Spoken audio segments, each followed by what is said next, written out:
नमस्कार प्रिय मैं आपका अपना दीपक सर। और आज हमें बहुत ही महत्वपूर्ण टॉपिक पे चर्चा करने वाले हैं।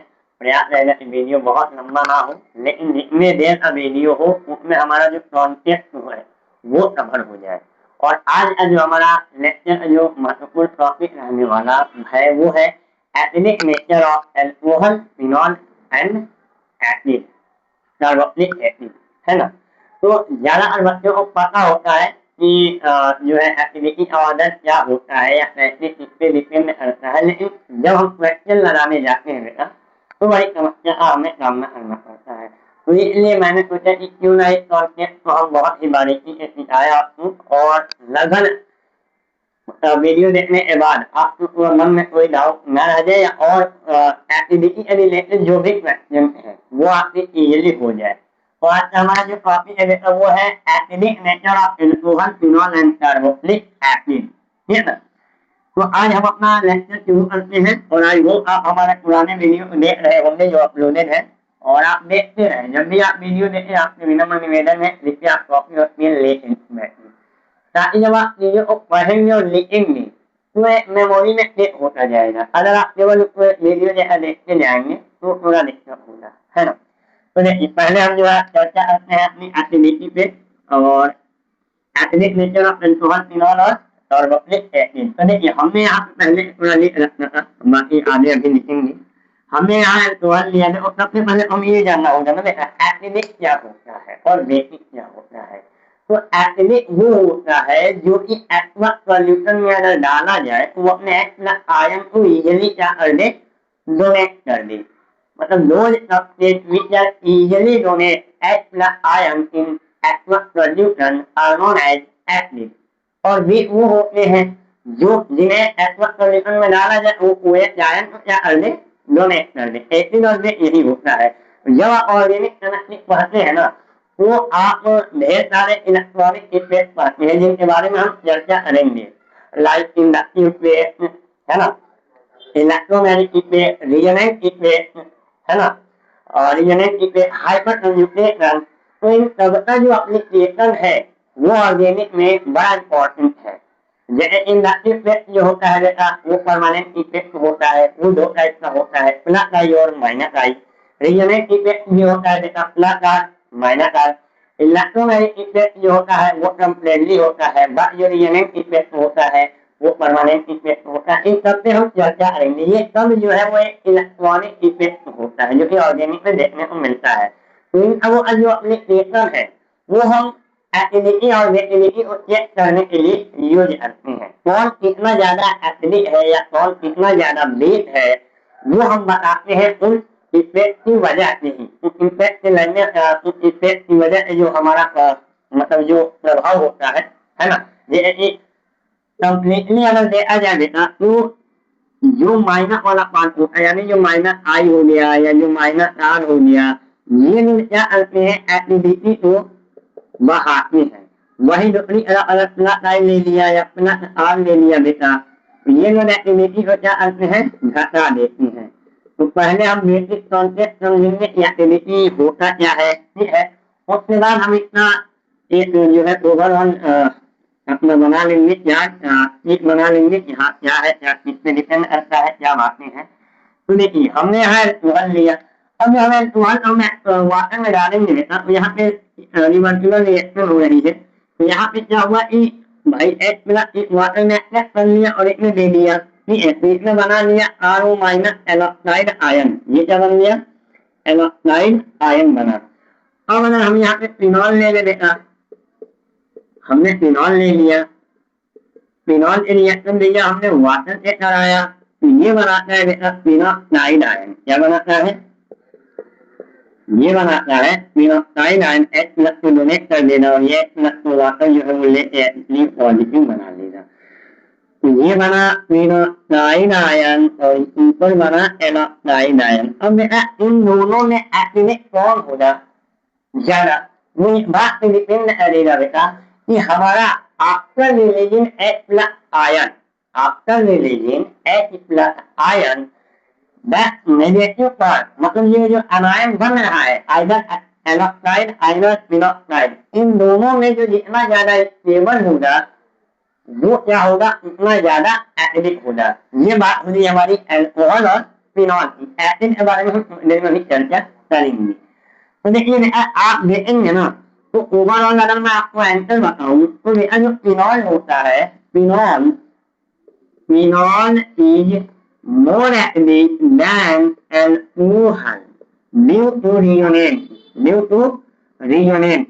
That means beta reunionate क्या होता है, delocalization of electron। बेटा यहाँ ये जो नेगेटिव पार्ट बना है, मतलब ये अब नेगेटिव पार्ट बना, ठीक। तो अब ये नेगेटिव जितना ज्यादा स्टेबल होगा वो एसिडिक उतना ही ज्यादा होगा।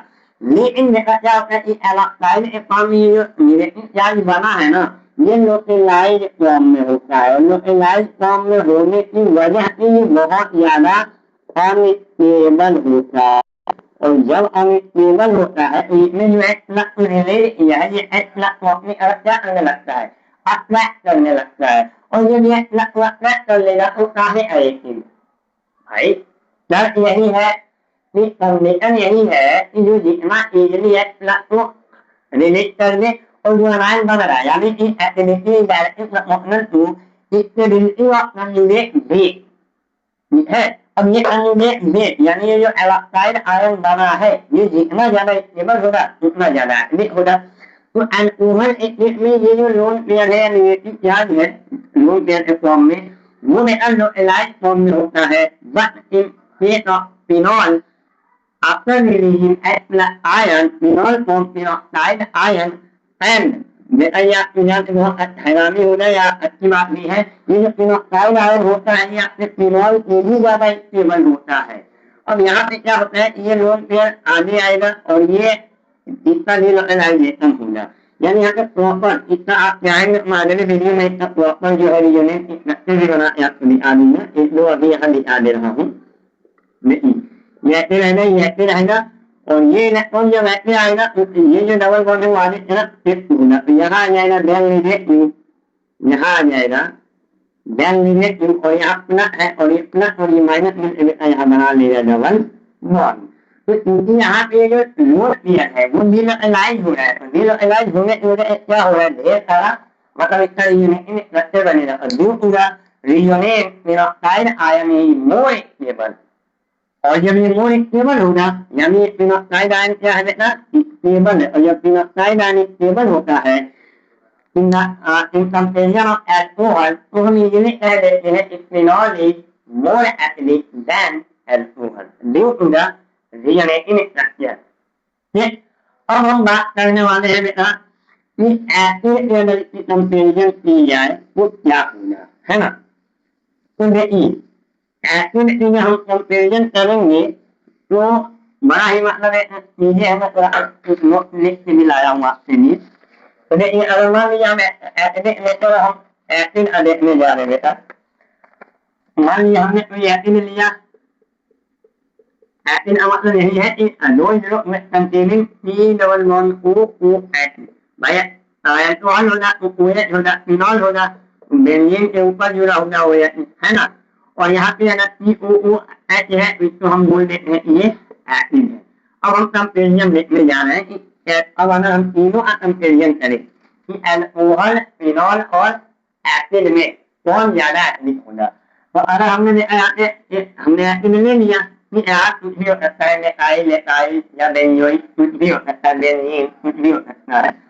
अब ये जब वाटर के रिएक्ट करने लगेगा तो ये बनाता है R C double bond O negative और HCO पॉजिटिव। जैसा हमें पता है इक्विलिब्रियम में हम क्या निकालते हैं, इक्विलिब्रियम कांस्टेंट निकालते हैं ना। इक्विलिब्रियम कांस्टेंट, ये इक्विलिब्रियम क्या लिखते हैं, प्रोडक्ट अपॉन में रिएक्टेंट। कंसंट्रेशन ऑफ प्रोडक्ट कितना है, R C double bond O negative और HCO पॉजिटिव अपॉन में ये हो जाएगा RCOOH कंसंट्रेशन ऑफ वाटर। क्योंकि कंसंट्रेशन ऑफ वाटर बहुत ज्यादा लेते हैं, वाटर को अगर हम इधर ले जाए H2O ये इक्विलिब्रियम, ये हो जाएगा आपका RCOO माइनस HCO पॉजिटिव। तो आप ध्यान से देख सकते हैं, इसको हम लिख सकते हैं बेटा ए होता है dissociation, dissociation consist of acid, है ना। ये होता है और ये भी होता है, ये भी होता है dissociation consist of base और ये होता है dissociation consist of acid। Clear है। तो देखिए हम यहाँ ये देख रहे हैं बेटा, ये जो हमारा ये है वो डायरेक्टली प्रोपोर्शनल है इससे एचसीओ पॉजिटिव और डायरेक्टली इससे अनायन, यानी कहने की बात ये है बेटा, ये जो डिसोसिएशन कांस्टेंट ऑफ एसिड होता है ये डायरेक्टली प्रोपोर्शनल होता है अनायन से और डायरेक्टली प्रोपोर्शनल होता है एचसीओ पॉजिटिव। एचसीओ पॉजिटिव मतलब क्या, H प्लस आयन। एचसीओ पॉजिटिव क्या मतलब H प्लस आयन, तो वाटर से जब H प्लस वो ले लिया उसने क्या बना लिया, हाइड्रोनियम आयन बना लिया, ठीक है ना। तो जितना ज्यादा हमारे पास H प्लस कंसंट्रेशन होगा या फिर जितना ज्यादा हमारा या अनायन स्टेबल होगा वो कंपाउंड उतना ही ज्यादा क्या होगा, एसिडिक होगा। ठीक, ये बात आपको क्लियर होनी चाहिए, ठीक है। तो ये होता है, ये होता है कॉन्सेप्ट ऑफ एसिड। ठीक, अब आपको पता होना चाहिए ये क्या होता है, इसमें जो ये लोगों ने मुझे पढ़ रखा है बेटा, इन्हें पता है कि पी जो होता है वो इक्वल होता है माइनस नॉन लेफ्टिन पी, है ना। ये फॉर्मूला होता है, वैसे पी ए बी का होता है माइनस नॉन लेफ्टिन और ए बी। ये क्या है, ये है आपका डिसोसिएशन कांस्टेंट ऑफ एसिड। तो हम यहाँ पे देख रहे हैं बेटा कि हमारा जो एसिडिक नेचर है, यानी कि अगर पी ज्यादा तो H प्लस ज्यादा और अगर H प्लस ज्यादा तो एसिडिक नेचर क्या होगा, ज्यादा होगा। और अगर ज्यादा होगा यानी कि P और P जो है डायरेक्टली प्रोपोर्शनल होता है एसिडिक नेचर के, यानी जितना ज्यादा P वैल्यू होगी एसिडिक नेचर किसी भी कंपाउंड में उतना ज्यादा होगा, और अगर P वैल्यू है तो वो इनवर्सली प्रोपोर्शनल होता है। ये आपको याद रखना है, फ्लो चार्ट बनाते या डब्बा बनाते आप इसको याद कर लीजिए, है ना। तो अब हम इसको थोड़ा और विस्तार में समझेंगे बेटा।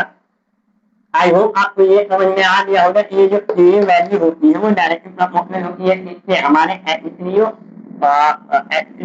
पॉजिटिव यानी कि हाइड्रोनियम आयन के डायरेक्टली प्रोपोर्शनल होती है, यानी हमारा जितना ज्यादा H प्लस कंसंट्रेशन होगा वो कंपाउंड उतना ज्यादा क्या होगा, एसिडिक होगा। कई बार जो है कि आपके क्वेश्चन में ए वैल्यू दी जाती है तो आप इजीली आइडेंटिफाई कर लेते हो, लेकिन जब कभी ए वैल्यू नहीं दी जाती है तब हमें दो तरह की चीजें होती है, मतलब एक होता है इलेक्ट्रॉन विथड्रॉइंग ग्रुप और एक होता है इलेक्ट्रॉन डोनेटिंग ग्रुप।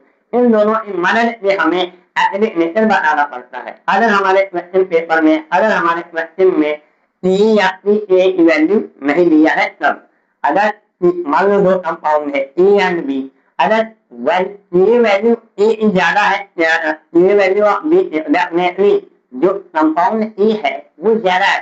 हम इसको और एग्जांपल के माध्यम से समझते हैं। आई होप आप इसको जो है लिख लिए होंगे, आप इस फॉर्मूले को जो है नोट कर लीजिएगा, ठीक है। फिर मैं आपको अब ये तो तीन वैल्यू से बता दिए, अब हम पैसे ग्रुप से बता सकते हैं, वो मैं आपको समझाने का प्रयास कर रहा हूँ क्वेश्चन के माध्यम से। मान लीजिए हमारा है, हमारा रिएक्टिव ग्रुप है।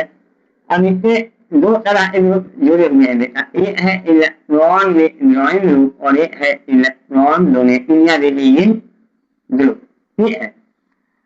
तो ये देखिए, तो मान लीजिए कि इसने H प्लस को डोनेट कर दिया, भैया H प्लस को डोनेट कर देगा तो ये माइनस बना देगा, और यहाँ भी जब ये H प्लस को रिलीज करेगा तो माइनस बना देगा। अब मान लीजिए कि आपका दो अलग ग्रुप है और इलेक्ट्रॉन में ड्रॉइंग ग्रुप क्या होते हैं बेटा, इलेक्ट्रॉन में ड्रॉइंग ग्रुप होते हैं इलेक्ट्रॉन विथ ड्रॉइंग ग्रुप, वो ग्रुप होते हैं जो जिनके जुड़ते हैं उनके इलेक्ट्रॉन को अपने अलग क्या करने लगते हैं, अट्रैक्ट करने लगते हैं। और इन्हीं को इलेक्ट्रॉन में ड्रॉइंग ग्रुप ही क्या लगाते हैं, या तो माइनस आई लगाएंगे या फिर माइनस आर लगाएंगे, और ये जितने जुड़ते हैं उतने इलेक्ट्रॉन को अपनी अलग क्या करने लगते हैं, अट्रैक्ट करने लगते हैं। उसी का उल्टा अगर इलेक्ट्रॉन डोनेटिंग ग्रुप है, अगर क्या है बेटा, इलेक्ट्रॉन डोनेटिंग ग्रुप है तो इलेक्ट्रॉन डोनेटिंग ग्रुप क्या आता है बेटा, इसका काम होता है ये जिससे जुड़ता है उसको अपना इलेक्ट्रॉन डोनेट करने लगता है। अब बड़ा बेसिक की बात समझने की जरूरत है बेटा। देखो हमें ऐसे लोग चाहिए जो कि माइनस चार्ज को स्टेबल करे, है ना। ऐसे देखिए एक एक बार दोबारा रिवीजन करते हैं। एसिडिक कंपाउंड वो स्टेबल होना जो कि H प्लस को रिलीज करने के बाद जो आयन बन रहा है वो स्टेबल रहे। ठीक, अब आप ध्यान से देखिएगा H प्लस रिलीज करने के बाद यहाँ निगेटिव बना, H प्लस रिलीज करने के बाद यहाँ भी निगेटिव बना। अब हमारा जो मोटो है, हमारा जो एम है वो यही है कि ये हमारा जो निगेटिव कंजुगेट बेस बना है, कंजुगेट बेस बना है आपको releasing H plus ion in aqueous solution. ये हमारा जितना ज्यादा स्टेबल होगा एक्टिविटी उतने ही ज्यादा होगी। जितना ज्यादा स्टेबल होगा हमारा क्या स्टेबिलिटी ऑफ कंजुगेट बेस। अब यहाँ नेगेटिव है। अब अगर ये क्या आएगा, अगर ऐसा इलेक्ट्रॉन को लेने लगे तो ये लेने लगेगा तो ये स्टेबल होने लगेगा। ये क्या होने लगेगा, स्टेबल होने लगेगा। और अगर नेगेटिव पार्ट से जुड़ा हुआ ग्रुप जो है वो अगर इसको उल्टा इलेक्ट्रॉन दे रहा है यानी नेगेटिव चार्ज पहले से है और इलेक्ट्रॉन आ रहा है तो और इलेक्ट्रॉन आ जाएगा तो क्या हो जाएगा, ये अनस्टेबल होने लगेगा, है ना। तो आप सिंपल समझ सकते हैं कि अगर इलेक्ट्रॉन विथड्रॉइंग ग्रुप है वो डायरेक्टली प्रोपोर्शनल होता है एटॉमिक नेचर की। That means minus I group या minus R group increase the acidity, increase the acidity या acidic behavior and electron donating group decrease the acidity because वो electron को donate करता है। मान लीजिए हमारे पास पहले इलेक्ट्रॉन है, अब अगर मुझे और ज्यादा इलेक्ट्रॉन मिलने लगेगा तो एक समय के बाद क्या होगा, वो हमें अनस्टेबल हो जाना पड़ेगा, है ना। तो सिंपल आप समझिए कि जो इलेक्ट्रॉन में वो एसिडिक नेचर को बढ़ाते हैं जबकि इलेक्ट्रॉन रिलीजिंग या डोनेटिंग ग्रुप एटॉमिक नेचर को क्या कर देते हैं, डिक्रीज कर देते हैं। अब इलेक्ट्रॉनिक ड्राइंग क्या क्या हो सकता है बेटा, वो हो सकता है आपका NO2 CN, ये जितने लोड होते हैं बेटा ये आपके माइनस आई लगाते हैं। क्या लगाते हैं, माइनस आई लगाते हैं या माइनस आई को हम बोलते हैं इंडक्टिव केस। मैं प्रयास करूंगा मतलब हमारे जो महत्वपूर्ण टॉपिक है जब मैं इन पे चर्चा कर लूँ तो मैं एक जीओटी की क्लास लूँ। जीओटी की मेरी क्लास लगभग बेटा 2 से 3 से 4 मान लीजिए 4 लेक्चर रहेगा।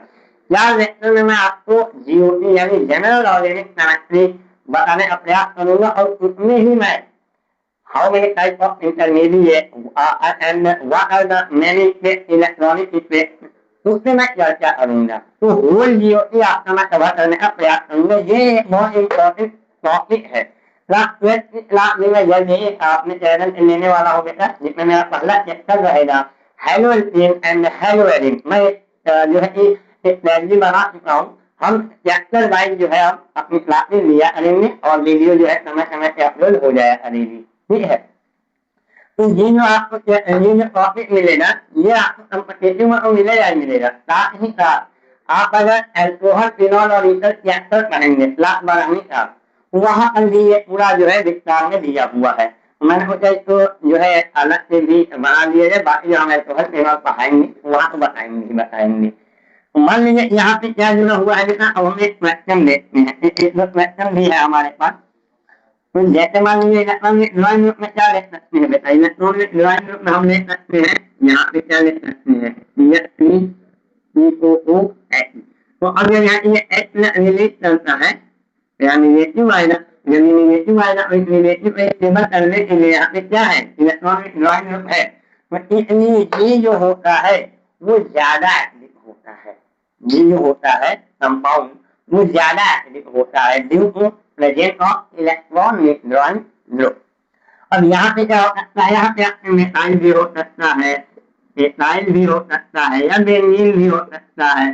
तो यानी कि COOH है तो हमने इसको वाटर में डाला ये क्या बना देगा, ये बना देगा CH3COO नेगेटिव और H3O पॉजिटिव।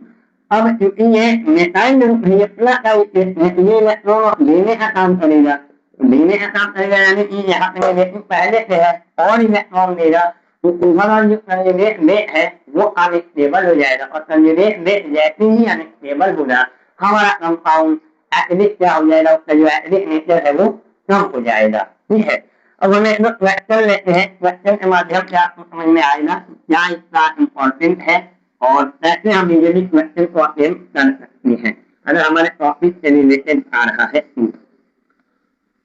जैसे देखिए एक क्वेश्चन मैंने नोट किया है आपके लिए, है ना। तो पहले आप एक ऑर्डर याद रख लीजिए, इलेक्ट्रॉन विथ ग्रुप का एक ऑर्डर होता है, इलेक्ट्रॉन विथ ग्रुप का ऑर्डर है बेटा, वो आप कॉपी पे नोट कीजिएगा कि सबसे ज्यादा लगाता है फिर लगाता है NO2, फिर लगाता है साइनाइड, और फिर लगाता है H मतलब हाइड्रोजन, जैसे fluorine, chlorine, bromine, iodine. H मतलब हाइड्रोजन, जितने भी हाइड्रोजन होते हैं वो माइनस आई पे लगाते हैं, है ना। उसके बाद आपका आता है फिनाइल यानी बेंजीन। ये आपका ऑर्डर है इलेक्ट्रॉन विथ ग्रुप का। और हमारे पास एक क्वेश्चन है ये कि हमें ऑर्डर बताना है एसिडिटी का। मान लीजिए हमारे पास COOH है, बी है हमारा, CH2 है, और यहाँ पे क्या लगा है NO2 लगा है, और यहाँ पे मान लीजिए COOH है, और हमारा जो C है वो है हमारा COOH। अब हमें एसिडिक ऑर्डर बताना है बेटा, तो जिन्हें ऑर्डर याद है इलेक्ट्रॉन विथ ग्रुप का वो इजीली बता सकते हैं कि भैया ये जो CH3 होता है ना, ये बहुत अच्छा माइनस आई ग्रुप है, ठीक। और ऑर्डर में भी ये पहले आता है NO2, और NO2 भी क्या लगाता है माइनस आई, और ये हमारा मेथाइल ग्रुप है, मेथाइल ग्रुप ऑलवेज कैसा बिहेव करता है प्लस आई। भाई प्लस आई तो एसिडिटी को वैसे भी कम करता है, माइनस वाई वाले आएंगे, माइनस आई में भी जितना माइनस आई पावर ज्यादा होगा वो पहले आएगा, तो हम इजीली बता सकते हैं कि ए पहले होगा, फिर बी होगा, और फिर सी होगा। ये हमारा क्या होगा, राइट आंसर होगा, है ना। इससे आपका कॉन्सेप्ट क्लियर होगा, दैट मींस आप समझ गए हैं कि जितना ज्यादा माइनस आई, जितना ज्यादा ये वैल्यू, या जितना ज्यादा इलेक्ट्रॉन विथ ग्रुप, उतना ही ज्यादा एसिडिक नेचर, है ना। और इसका उल्टा कर दीजिएगा, प्लस आई या पी या फिर इलेक्ट्रॉन डोनेटिंग ग्रुप, ये लोग क्या करते हैं एसिडिक नेचर को डिक्रीज करते हैं, और माइनस आई वाले लोग या इलेक्ट्रॉन विथड्रॉइंग वाले लोग क्या करते हैं एसिडिटी को बढ़ाते हैं। तो हम एक क्वेश्चन और लेते हैं बेटा, जिससे कि आपके कॉन्सेप्ट और बिल्डअप होंगे। और इसके अलावा ये क्वेश्चन नहीं, आप इस वीडियो को जब भी देखिएगा, मेरा आपसे निवेदन है कि आप ढेर सारे क्वेश्चन लगाइए, इसमें इम्पोर्टेंट टॉपिक है, और तो इससे उसको भी मैं विस्तार में अलग से उसमें वीडियो बनाऊंगा, तो कंप्लीट एसिडिटी आपके पास पहुंच जाएगा। और उसके बाद अगर आप ये वीडियो देख लें, और अगर इसके बाद आप मेरा और कोई टेस्ट वाला वीडियो देख लेंगे, तो डेफिनेटली आपको एसिडिटी से रिलेटेड किसी भी क्वेश्चन में कोई समस्या नहीं आने वाली है, क्योंकि हमने प्रयास किया है कि एक ही वीडियो में या दो वीडियो में आपको पूरे टॉपिक को अच्छे से समझा डालूं, है ना। नेक्स्ट क्वेश्चन लेते हैं भैया, नेक्स्ट क्वेश्चन हमें लेते हैं, हमारे पास एक बेंजीन है, उसके ऊपर COOH है, बेंजोइक एसिड, और यहाँ से जुड़ा हुआ है, यहाँ से जुड़ा हुआ है OH, और ये हमारे पास सिंपल बेंजोइक एसिड है, और ये हमारे पास बेंजोइक एसिड है, और इससे जुड़ा हुआ है NO2।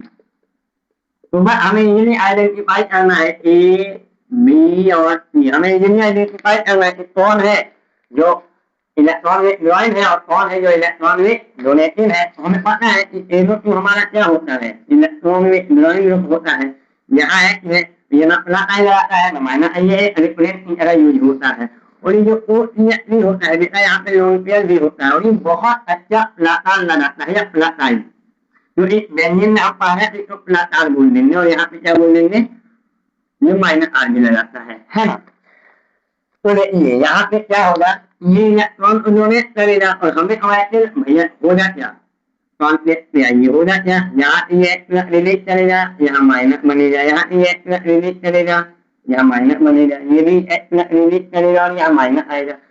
अब इन तीनों में सबसे ज्यादा स्टेबल वही होगा जिसका कंजुगेट में क्या होगा, ज्यादा स्टेबल होगा। तो अब यहाँ नेगेटिव चार्ज है और ये इलेक्ट्रॉन क्या आता है, इलेक्ट्रॉन को अपनी तरफ अट्रैक्ट करता है। क्या करता है, अट्रैक्ट करता है। तो ये क्या करेगा, ये माइनस चार्ज को अपनी तरफ लेने लगेगा। जैसे ये लेने लगेगा कंजुगेट में स्टेबल होने लगेगा और जब कंजुगेट में ही स्टेबल हो जाएगा हमारा कंपाउंड क्या हो जाएगा, गहरा एसिडिक हो जाएगा। यहाँ पे क्या होता है, ये बाहर की ओर इलेक्ट्रॉन ले रहा है क्योंकि उसके ऊपर पहले नेगेटिव चार्ज है और हम उसको ऐसा ग्रुप लगा दिए है जो कि वो भी अपना इलेक्ट्रॉन डोनेट कर रहा है। तो ओवरऑल इलेक्ट्रॉन डेंसिटी क्या हो रही है कंजुगेट बेस में, बढ़ रही है और इसकी वजह से हमारा कंजुगेट बेस क्या हो रहा है, स्टेबल नहीं हो पा रहा है। दैट मीन्स सबसे ज्यादा स्टेबल हमारा ई होगा, फिर बी होगा और फिर ए होगा, लेकिन राइट आंसर है ना। और हमें लास्ट और बहुत ही महत्वपूर्ण क्वेश्चन आपके सामने ला रहे हैं जिसमें कि अक्सर ये कॉम्पिटिटिव एग्जाम में पूछा गया है और इन जनरल अगर किसी भी स्टूडेंट से पूछा जाता है तो उन्हें डाउट ही रहता है। और ये क्वेश्चन है, ई है हमारा फॉर्मिक एसिड, बी है हमारा एक्टिक एसिड और ई है हमारा बेंजोइक एसिड। अब हमें इसमें एक्टिविटी का ऑर्डर बताना है। तो पहले एक्टिविटी का ऑर्डर आपको एक्टिविटी का ऑर्डर बताना है। तो देखिए पहले आप क्या करिए, एच प्लस रिलीज करवाइए। एच प्लस रिलीज करने के बाद इसका जो रिएजेंट स्ट्रक्चर बनेगा वो क्या बनेगा, ओ डबल वन ओ, यहाँ पे ओ माइनस। एच प्लस निकालने के बाद यहाँ क्या होगा, यहाँ पर भी ओ माइनस डबल वन ओ, और बेंजीन वाले केस में भी क्या होगा, तो देखो बेटा ये हमारा फॉर्मिक एसिड, ये क्या है फॉर्मिक एसिड, ये क्या है एसिड। तीनों एसिड में ही एसिडिटी ऑर्डर दिया जाता है। तो इसके लिए हमें जरूरी है कि पहले हमें रिएजेंट की स्ट्रक्चर अच्छे से बनाना सीख लें। देखिए एच प्लस निकालने के बाद यह निगेटिव आया। अब ये निगेटिव क्या होगा, जब इधर आएगा तो ये डबल बॉन्ड आगे तरफ शिफ्ट होगा, इसका जो अगला रिएजेंट स्ट्रक्चर बनेगा वो बनेगा डबल बॉन्ड ओ और यहाँ पे ओ माइनस, है ना भाई। ये इलेक्ट्रॉन आगे आएगा तो ये डबल बॉन्ड आगे शिफ्ट होगा ऑक्सीजन की तरफ, तो एक बार नेगेटिव चार्ज ऑक्सीजन पर और एक बार नेगेटिव चार्ज ऑक्सीजन पर, यानी हमारा जो नेगेटिव चार्ज है वो एकदम अच्छे से डीलोकलाइज हो रहा है और हमें नेगेटिव चार्ज को क्या करना है, बिजी रखना है और वो प्रॉपर कन्जुगेशन कर रहा है। यहाँ पे देखिए क्या है, यहाँ पे नेगेटिव है ही, बट आप ध्यान दें तो देखा यहाँ पे ये जो ग्रुप है वो इलेक्ट्रॉन डोनेटिंग ग्रुप है और ये क्या करेगा, इस नेगेटिव इस ओवरऑल कंपाउंड के नेगेटिव तो है ये भी अपना इलेक्ट्रॉन क्या करेगा, डोनेट करेगा, यानी इलेक्ट्रॉन डेंसिटी को बढ़ाएगा। तो ये प्लस आइलर आ रहा है, इसकी बात हम जोड़ ही लें क्योंकि ये लेस एसिडिक होने वाला है ना। और हमें बात करना है कि बेंजोइक एसिड और फॉर्मिक एसिड में कौन ज्यादा स्टेबल होगा, है ना। तो देखिए इसमें देखिए क्या होगा, यहाँ पर क्या होता है बेटा, फॉर्मिक एसिड में आपने देख लिया। अब अगर हम हाइब्रिड बनाने जाए, हाइब्रिड रिएजेंट स्ट्रक्चर बनाने जाए वो ऐसा होगा टू और यहाँ पे इलेक्ट्रॉन है बेन नेगेटिव, यहाँ पर भी बेन नेगेटिव, यहाँ पे ये इतना हाइब्रिड स्ट्रक्चर है ना। हाइब्रिड स्ट्रक्चर मतलब दो रिएजेंट में आपने हाइब्रिड स्ट्रक्चर बना दिए। यहाँ क्या होता है बेटा कि जब ये आगे की तरफ आता है ठीक, तो ये डबल बॉन्ड आगे तरफ जाएगा, है ना। तो जब ये आगे तरफ जाएगा तो यहाँ नेगेटिव आएगा और इस कार्बन पे क्या आएगा, पॉजिटिव आएगा।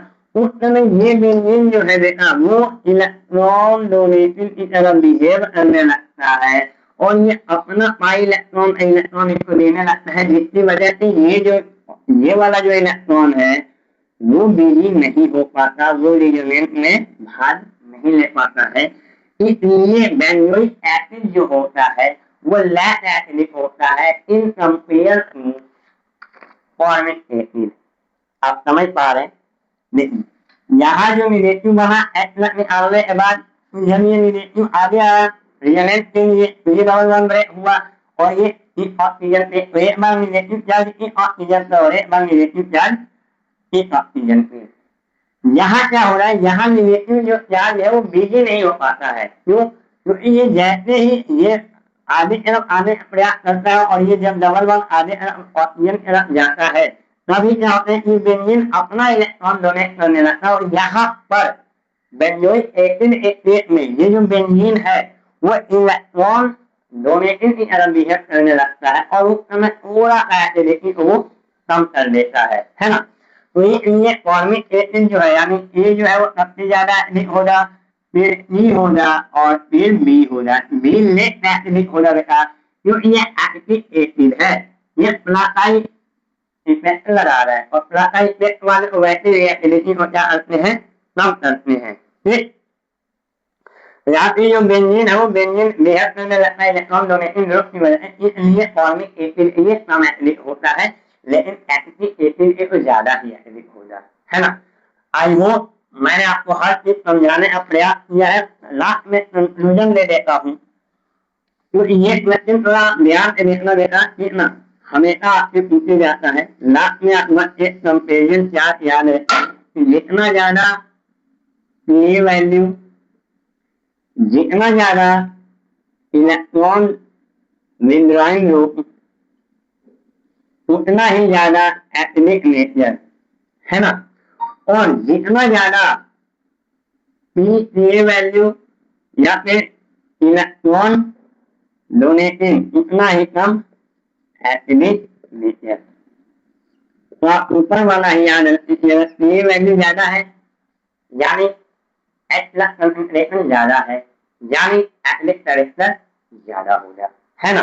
और एक्सपेरिमेंटली भी देखा, जो हम फॉर्मिक एसिड की पी वैल्यू देखते हैं ना, वो होता है, सॉरी पी वैल्यू जो आता है वो आता है 3.77 और बेंजोइक एसिड वाला जो आता है वो आता है C6H5COOH का जो पी वैल्यू आता है बेटा एक्सपेरिमेंटली वो आता है 4.202। और आप यहाँ से भी देख सकते हो कि जिसकी पी वैल्यू कम, पी वैल्यू कम, एसिडिटी ज्यादा। ध्यान दीजिए, पी वैल्यू कम, एसिडिक कैरेक्टर ज्यादा, पी वैल्यू ज्यादा, acidic character come. I hope आप मेरी बातों को समझ गए होंगे। और प्लीज आप वीडियो को जब भी देखिएगा बेटा, आई होप ये वीडियो थोड़ी लंबी बन गई है, लेकिन कोई दिक्कत नहीं है। एक बार अगर आप ध्यान एक वीडियो को देखेंगे तो डेफिनेटली एसिडिक से रिलेटेड जो आपका टॉपिक है वो बिल्कुल क्लियर हो जाएगा। Thank you very much. Video को देखें और अपना कमेंट बॉक्स में जो भी रिप्लाई हो उसको देखें।